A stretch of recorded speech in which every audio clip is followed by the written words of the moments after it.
It's this week in 1984. Hey everybody, I'm Nathan. I'm here in 1984. And I've got two of my very best friends here in 1984 with me. I've got the very 1984vian Benjamin J. Sulzer, the preacher who's a teacher of 1984. How's it going there, 1984? I'm good, thanks, Nathan. I'm fine. How are you? I'm just doing wonderful here in 1984. And why don't you introduce the third member of the 1984? I can do it. I know that I can. It's the incontrovertible pastor, Jacob Menzel, the master of 1984. How are you, Jake? I'm fine. There he is. Wow. He's Jake. He's incontrovertible. He's here in 1984. And guys, what do we do here on the show? This is 1984, or this year in 1984. This week in 1984, as we like to call it. What do we do on this show? We talk about the news. That's right. We talk about all the wonderful stories coming to you from 1984. Guys, what's first up at bat? What is first up at bat, Ben? Well, Jake, I'm glad you asked. First up at bat. First up at bat. First up at bat. Yes. And an awful lot of articles have come out on January 5th and 6th warning that civil war may be in our future because there are a lot of extreme right groups with guns. Oh no, not extreme right groups with guns. They exist, Nathan. You may deny it, but you're wrong. I don't know what more you need to say. Don't you feel forewarned? I feel forewarned. What kind of articles are these, guys? I'm scared. The New Yorker on January 5th came out with an article called Is Civil War Ahead? A year after the attack on the Capitol, America is suspended between democracy and autocracy. On January 6th, the New York Times, it's 2086. This is what American history could look like, detailing the aftermath of the upcoming Civil War.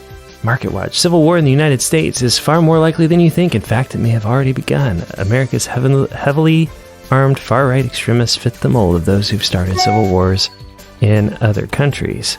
So, we're going into January 6th here and thinking back on shamans wearing Viking helmets in the Capitol. We're supposed to be very scared and very concerned about civil war.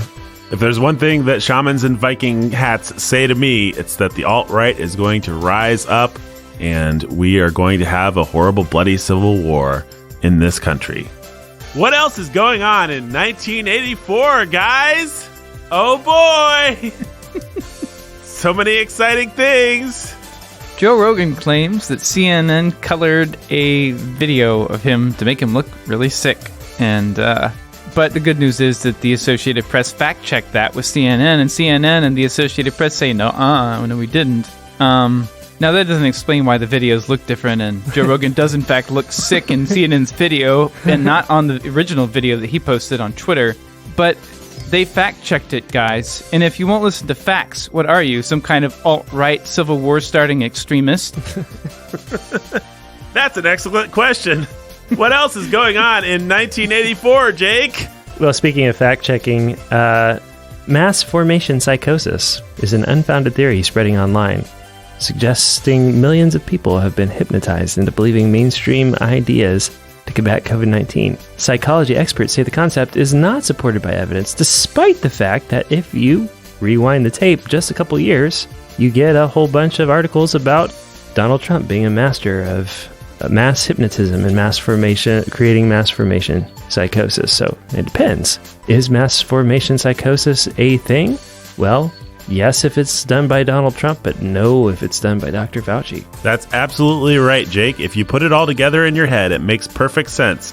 Donald Trump hypnotized everybody, and there's no such thing as hypnotism. Exactly right. Speaking of all of these articles together, an article came out in the Financial Times, and this is the headline: PSYOPs are a crucial weapon in the war against disinformation. So, psychological operations against the American people, against the public, is the necessary thing that has to happen in order to combat disinformation. Yeah, Sweden has a whole new agency that's dedicated to psychological operations. Yeah. Enacted on their citizens in order to combat misinformation from only false way- sources like Fight fire with fire. Joe Rogan's video evidence that, CNN colored the videos or, Yeah. Well, I mean, there's evidence, Jake, and then there's facts. Right. Yeah. And you know what? That reminds me. Anti-fax. It sounds like anti-vax. I feel like the two are related. Yeah? Why do you think that? Well, if you don't understand that words sound alike, Jake, I don't know what to tell you. Speaking of anti-vax and anti-vaxxers, the LA Times put out an opinion piece which said that mocking anti-vaxxers' death is ghoulish. Mocking anti-vaxxers' deaths is ghoulish, yes, but necessary. And you can see his point, right? Yeah, it's absolutely necessary to mock the deaths of those who fit the new definition of anti-vaxxer, which is not anti-vaccine, but anti-vaccine mandate. So if you're opposed to vaccine mandates... Or anti-vaccine booster mandates. Or booster mandates, so you've gotten the vaccine, but you're opposed to the booster mandates, ongoing booster mandates, health by subscription or whatever it's going to be. If in any way you're opposed to those sorts of things, then your death deserves to be mocked. In fact, it is necessary to have your death mocked for the good of everyone else. So thanks, LA Times. Yeah. Well, everybody's on board with that, which is why they totally didn't have to change the article's name from something like Dancing on the Graves of... This is absolutely true, folks. The article's original name was something along the lines of Dancing on the Graves of Anti-Vaxxers. Yep. Or something along those lines. And I'll tell you what else rhymes with vax. Lax. And the city of West Lafayette never lacks for great new laws. Somebody want to tell us about this amazing law that... There's a $1,000 a day fine for anybody who counsels with anybody experiencing homosexual temptation or gender dysphoria and counsels them to deny those temptations. So anything that could be classified as reparative therapy. Of course, lots of friends at the Gospel Coalition were opposing were for laws banning reparative therapy several years ago, and we raised that alarm in a little book we published called The Grace of Shame? The Grace of Shame. 7 Ways the Church has failed homosexuals? But now the Gospel Coalition is finally catching up and suggesting that maybe this was such a bad idea, or wasn't such a great idea after all. And so, yeah, West Lafayette. And it's mostly aimed at a couple of churches up there that have counseling centers and work with people struggling with sin and temptation, but they're not certified counselors, and they are... So anyhow, it's just about promoting sodomy. Speaking of... Yes. There's even more exciting things happening here in 1984. Tell us all about them, Jake. So listen to this headline and see if you can unravel it. Female trans UPenn swimmer. Okay, so we have a female trans. So a dude, but we'll read the headline. Female trans UPenn swimmer Leah Thomas is crushed by male competitor. Now here's what comes immediately underneath it. Isaac Hennig easily beat out his opponents in the women's 100-yard freestyle with a time of 49.57 seconds. Thomas, who finished 5th, blah, blah, blah, blah. But it turns out Isaac Hennig, who beat his opponents, is a woman, but that woman, which is why she's able to compete in women's 100-yard freestyle, that woman is transitioning to a man, so they're calling Isaac he, but so he's a he politically, but also still able to compete because of the status of her transition in the women's event, where he beat, as a biological woman who's, I guess, on testosterone or whatever, in the process of becoming a man. Maybe not allowed to be on testosterone. Who knows how this works? Be a biological male in a race, and that's the same biological male I think we talked about a couple weeks ago or a month or two ago, who's been crushing women's world records. As a nobody as a dude swimmer, but first class female swimmer apparently. Wow. So yeah, I hope you were able to follow that. Sounds like a story of victory and triumph. That's what I was getting out of it. Yeah, I think so. Yeah, words have meaning here in 1984. They do. They do. Words like underdog.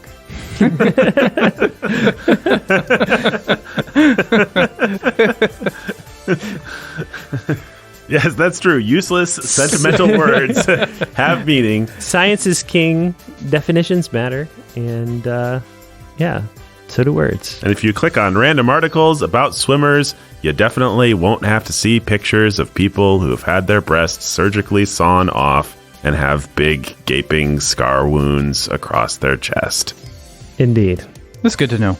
Well, guys, so many exciting things. I mean, this show could go for 9 hours, but we're running out of time. What else is happening today in 1984? Only one final article we're going to talk about today. Oh, also about important words. Oh, yes. This is from USA Today, complicated research behind pedophilia.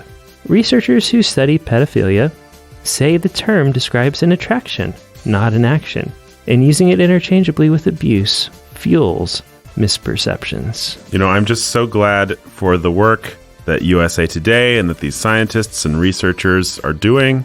I always thought of pedophilia as something pretty disgusting and evil, but it's nice to know that it is, as this article states, a neurological disorder, something that the article specifically says comes in the womb, although it can be influenced by environmental factors. The point being, there is no moral weight that should be attached whatsoever to pedophilia in any form whatsoever. No, and of course, child sexual abuse, very bad. Don't want to do that. But anything up to the point of that, perfectly normal. Right. Just a neurological adaptation. People neurologically are going to have certain desires, and these are one of those things. As long as minor attracted persons, MAPs, don't act on these things. They have a term now. Yeah, minor attracted persons. MAPs. I'm a MAP, apparently. Yep. Is what you say if you're that kind of person. And then if you're keyed in on the lingo, then you know the lingo. You know the lingo. Well, people are people. That's what I say. That's what I always say. Yep, Ben. You know, you're no matter always how saying small. that. No matter how small. That's right. No matter how stupid. Horton here's a who. Horton here's a who? That's a right. Map. A map. A map. Horton here's a map. Guys, that's all the time we have for Here in 1984. Final thoughts about the state of your life here in 1984, Ben? Boy, howdy, Nathan. Do I ever like it? Let me tell you. That's all. It's great. Now, why don't Everything you is ask great. Jake about his final thoughts about his life here in 1984? Jake, do you have any final thoughts about your life here in 1984? Slavery is freedom. Ignorance is power? I can't remember the catchphrase, guys. I'm gonna get it. Man, so many words with such deep meanings. War is peace, freedom is slavery, and ignorance is strength. Wow. Ignorance is strength.